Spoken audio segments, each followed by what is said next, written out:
What is up, guys? It's your boy Rick, cold as ice cactus, and today we have a Warlock build that is just, you know what? I'm gonna tell you the story of the background gameplay, and that should explain everything you need to know about this build. So, a friend recently said, hey, I've been getting back into Destiny 2, I bought the Witch Queen, and me and a friend from work have been grinding and having a blast, but man, we are stuck on that legendary campaign. I said, well, what level are you on? He's like, well, the one where you go to a different planet. I said, an icy planet? He goes, that's the one. I go, brother, that's the third mission. You've been stuck on the third mission for 2 weeks. He goes, oh, I don't know what to tell you. So obviously, and I say this with love, these are a couple of extremely casual gamers. Hey, not everyone can be a sweatlord, but obviously I had to help my boy. So I went in and carried both of these guys through a huge chunk of the Legend campaign that they have again been stuck on for 2 weeks. And this is the build I used, and it made it easy. I legitimately thought it was going to be more difficult than it was.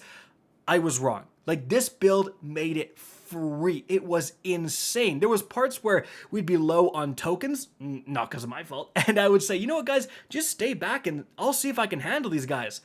And oh, I would handle these guys. Holy crap, this takes one of the best S+ tier existing builds in the game, builds upon it, and I think gives it even more tools. Because what we're doing is playing a Stasis Warlock, and this build is designed around the brand new exotic gauntlets, the Osmiomancy Gloves. The exotic perk is Fervid Cold Snap. Your Cold Snap grenades have an additional charge that recharges quicker on direct impact. The Seeker spawned from Cold Snap grenades travels further.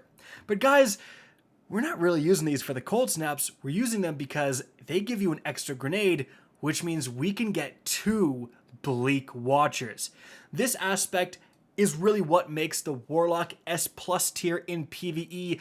These are arguably broken. You can shut down entire lanes, you can dismantle an entire encounter with a Stasis turret, and now you can have 2. And yes, they can both be up at the same time doing work.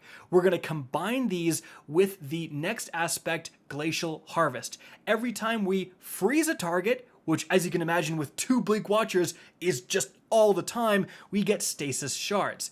Now in terms of the fragments, we're going to have Whisper of Conduction to have the shards move to you and get a big boost to stats. We have Whisper of Torment to get grenade energy from getting damaged. We have Whisper of Chains for more damage resistance when near frozen targets, again, which is literally all the time. And we have Whisper of Rhyme to get an overshield when we pick up those Stasis Shards. We're freezing everyone. You are getting a huge amount of overshield from this. Now moving on to the weapons, the first one we got here is the Augur's Scepter. And you could actually use a different Stasis primary, especially with the Witch Queen added a bunch. But hey, if you want to freeze guys, the Scepter is unbelievable, and throw this on and you're going to have an incredible build. Now our primary is actually going to be the Omega PR6 with the role Demolitionist, obviously. Our build is based around throwing grenades, but this can also get Wellspring at the same time. This has never happened before, and what it means is that when you get a kill, and let's say you've only thrown your grenades, they're the only ability not recharged, you get a massive chunk back. It's basically like triggering Demolitionist twice every kill, and that is just insane. And then lastly, a really important addition from the Witch Queen, the Palmyra B. This is one of the best rocket launchers in the game right now. It's craftable, and it can get auto-loading holster plus lasting impression, and obviously it's Stasis, so it matters quite a bit, and that's because of our mods. So the first mod we have here is a pretty simplistic one, Elemental Armaments. It's pretty easy to get kills with obviously the Scepter mainly, but also the rocket launcher, so you're going to be spawning those Stasis Elemental Wells. But really the key part of this build is Elemental Shards, which is why we're using Glacial Harvest. So you're going to pick up those shards and they count as a Stasis Elemental Well, meaning that you are getting ability energy back. You're triggering so many mods, they track towards you. It's just fantastic. Now there is a lockout. Once this triggers, it won't trigger again for I think a little over 10 seconds, but still every 10 seconds getting a guaranteed Stasis Elemental Well really matters, especially when you combine that with something like Font of Might. So obviously, Our rocket launcher hitting for 25% bonus damage thanks to Font of Might. Oh, and by the way, Font of Might is always active because it lasts for 10 seconds and you're going to be re-triggering elemental shards every 10 seconds. Yeah, you basically never don't have a damage bonus. It's absurd. Now, what we're also doing here, and this is getting a little fancy, honestly, but we do have elemental charge because, like I said, there's no way you're not getting shards. Therefore, there's no way you're not picking up Stasis elemental wells. So you are just charged with light all the time if you want to be, thanks to this mod. So we're actually combining that with high energy fire. This was fantastic for the legendary campaign. Enemies are a lot harder to kill and they take a lot more time to kill. So getting that damage boost really did matter. But honestly, you could easily switch to something like Protective Light. Even though it only provides a 10% damage resistance, it's still very consistent, and you know, damage resistance is damage resistance. Or heck, even use something like Energy Converter for massive gains to your super energy. Realistically, your choice of payoff for being charged with light is yours. It's just so free to become charged with light with this build. I had to use something. And so, the end result of this build is, in my opinion, the next evolution of the endgame PvE Shadebinder Warlock.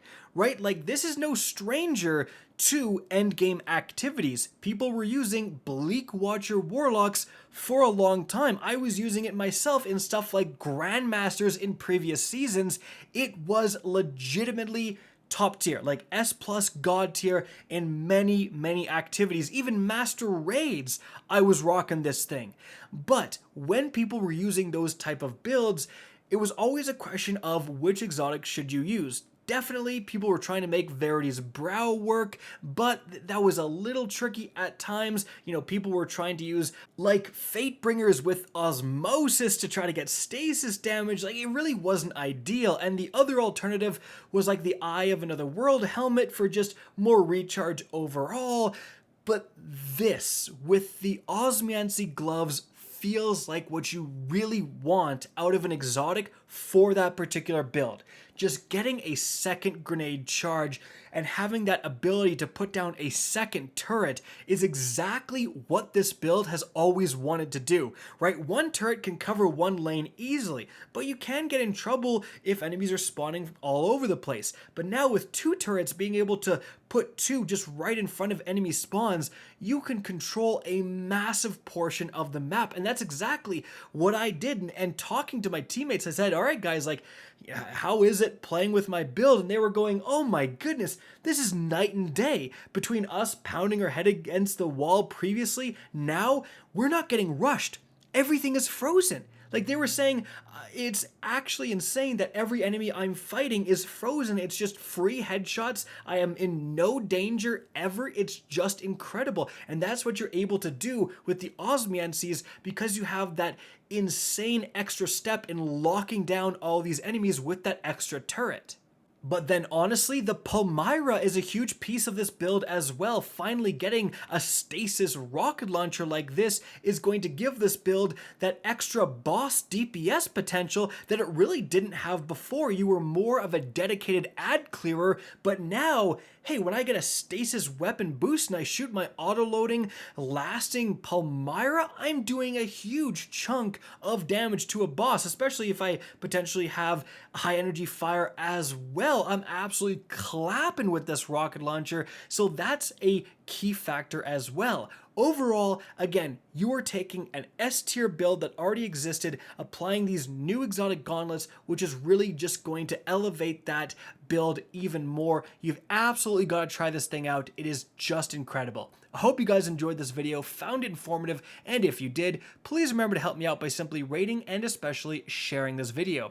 If you guys want to see more Destiny 2 content similar to this, don't be afraid to slap that subscribe button. If you want to get in touch with me and keep up to date with the latest channel activity, the best way is to follow me on Twitter at RickCacus. That is linked in the description down below. Again, I hope you enjoyed the video, and as always, have a good day.